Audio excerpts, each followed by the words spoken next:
Good morning, everybody. As you saw, we've just had the opportunity to learn more about the very important work that's being done here at the Cope Center and about the magnitude of the challenge posed by unexploded ordnance. For many people, war is something that you read about in books. You learn the names of battles, the dates of conflicts, and you look at maps and images that depict events from long ago. For the United States, one of the wars from our history is the conflict called the Vietnam War.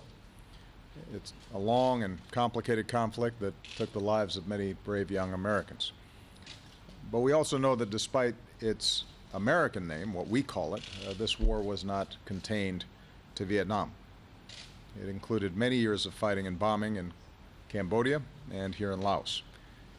But for all those years in the 1960s and 70s, America's intervention here in Laos was a secret to the American people, who were separated by vast distances and a Pacific Ocean, and there was no internet, and information didn't flow as easily. For the people of Laos, obviously, this war was no secret. Over the course of roughly a decade, the United States dropped more bombs on Laos than Germany and Japan during World War II. Some 270 million cluster bomblets were dropped on this country. You can see some of these displays showing everything that landed on relatively simple homes like this and farms in rural areas. By some estimates, more bombs per capita were dropped on Laos than any other country in the world. For the people of Laos, war was also something that was not contained to a battlefield. In addition to soldiers and supply lines, bombs that fell from the sky killed and injured many civilians, leaving painful absences for so many families. For the people of Laos, the war did not end when the bombs stopped falling. 80 million cluster munitions did not explode. They were spread across farmlands, jungles, villages, rivers. So for the last 4 decades, Laotians have continued to live under the shadow of war. Some 20,000 people have been killed or wounded by this unexploded ordnance, or UXO. For the people of Laos, then, these are not just statistics. These bomblets have taken the lives of farmers working in the fields, traders gathering scrap metal, children playing outside who thought these small metal balls could be turned into a toy. And for the people of Laos, this is also about the ability to make a good living. In communities that rely so much on agriculture, you can't reach your potential on land that is littered with UXOs. As one farmer said, we need our land to be cleared of bombs. If it weren't for the bombs, I would multiply my production. And we also know that the people of Laos are resilient. And we see that determination in members of the clearance teams that we met, men and women who have worked for years. This very young lady says she's been at it for 20 years, all across this country to find UXO and eliminate them one by one. And I'm glad that we could be joined by them today. We see the determination in the survivors of UXOs. Some of you heard me talking to Tumi Silampan, who joins us here today.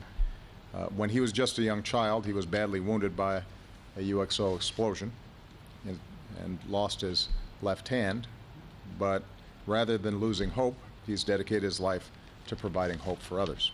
Through his organization, the Quality of Life Association, Tumi has helped survivors get medical care, find work, rebuild their lives with a sense of dignity. And we see that determination in the many organizations like this one. Here at COPE, you provide assistance to those who've suffered because of UXO, while shining a spotlight on the work that still has to be done. And in that effort, I'm very glad that America is your partner. When I took office, we were spending $3 million each year to address the enormous challenge of UXO. We've steadily increased that amount up to $15 million last year. This funding, together with the work of the Lao government, UXO Lao, other international donors and several non-governmental organizations, has allowed us to fund clearance efforts while also developing plans for a nationwide survey that can help locate UXO and focus clearance efforts on areas that have the most potential for economic development. So yesterday I was proud to announce a significant increase in America's commitment to this work. We will invest $90 million over the next 3 years to this effort. Our hope is that this funding can mark a decisive step forward in the work of rolling back the danger of UXO, clearing bombs, supporting survivors, and advancing a better future for the people of Laos. As President of the United States, I believe that we have a profound moral and humanitarian obligation to support this work.